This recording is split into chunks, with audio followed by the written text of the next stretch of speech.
Hello everybody and welcome to the Mac keyboard shortcuts tutorial for Excel. Um, this is just going to be one video all put together, so I hope you enjoy. The first one we're going to get into is Command Z, which is to undo your last action. So the undo command is pretty easy really. So say you accidentally make a table out of these selected values. So you accidentally made a table that you don't want or need in your spreadsheet. Command Z will undo that. The second Mac keyboard shortcut that we're going to get into is the cut command, which is Command X. It just cuts the selected cell. So we'll take the first value from the sales column right here, 261.96. Command X cuts. Boom. The next and third command that we're going to get into is the copy shortcut. So we'll Command Z to get this back to how it was. So Command C to copy, it's the same thing as cut except that it keeps the original value in the cell that you move it from. So we can copy as many cells as we want. So Command C to copy, Command V to paste, which is the fourth Mac keyboard shortcut. So Command C copies a range of cells. You can do one or as many as you'd like. And then Command V pastes. The fifth Mac keyboard shortcut that we're going to get into is Command A, which selects the entire worksheet. So you can have your cursor in any cell on the spreadsheet, and then Command A will select the entire thing. So, yeah. The next keyboard shortcut that we'll take a look at is Command F, which displays the find and replace box. So the find and replace box is up here actually. But just a little keyboard shortcut, you can use Command F. You can just search right up here, whatever you're looking for within the worksheet. The next Mac keyboard shortcut that we'll take a look at is Command N, which creates a new blank sheet down here. So once again, you can have your cursor selected anywhere within the worksheet. And then Command N, so it actually made a new workbook, but yeah. Alright, the next Mac keyboard shortcut is a shortcut that saves your workbook.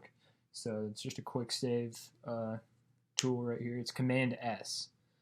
So Command S just saves where you're at. That's all there is to it.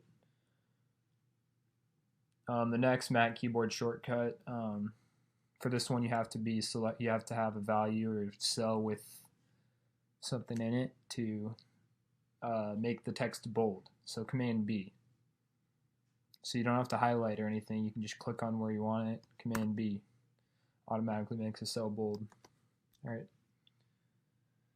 The next keyboard shortcut has to do with font as well, and it's to italicize your text. So just similar to the Command B for make it bold, you can have any cell selected, Command I to italicize it.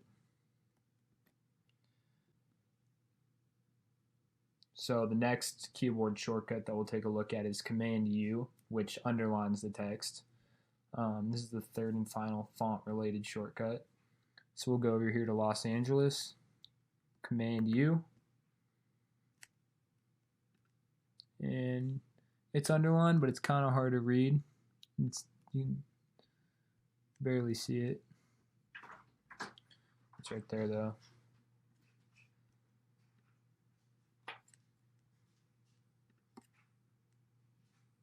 Mac keyboard shortcut that we'll take a look at is the Command Shift and then the direction of any arrow on the keyboard. So we'll go over here to customer name, Command Shift down, and it just selects all of them. So instead of dragging your cursor down the entire column to select all of these names, you can just click at the top, Command Shift down to go to the bottom of the worksheet.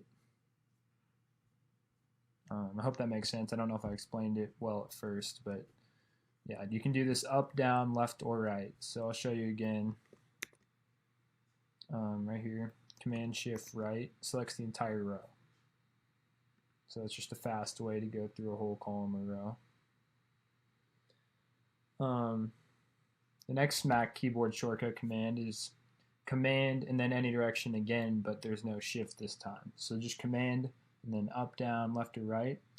It just navigates. It doesn't select the entire row, but it navigates in that direction. So similarly to the last Command Shift right, where it selected this entire third row right here, or fourth row, I guess. Command to the right just navigates to the farthest right cell instead of selecting them. All right. The next Mac keyboard shortcut that we'll take a look at is Command Shift L, which adds filters to headers. So you can see we got a bunch of headers up here. We'll go in the city header, Command Shift L, and it brings up the cell style filters and such. You can format it as well in here. Yeah. All right, the next Mac keyboard shortcut that we'll take a look at is the Command Shift and then plus or equals sign, which opens a window to insert a new row or column. So Command Shift plus. So you can insert rows right here or column. So that's a pretty useful one instead of going over to insert over here. It's a little keyboard shortcut. All right, second to last Mac keyboard shortcut is the Alt, which is Option on a Mac. So Option plus Enter adds a new line in a cell. If you just go Option Enter, it moves it down in the row. So you can scroll up in the cell. See? It adds a new line in the cell between those Somerset and Collection because I have the cursor between them. I'll show you one more time. So I'll put the cursor up here between and Plastic, and then I'll go Option Enter, and it separates them into two lines.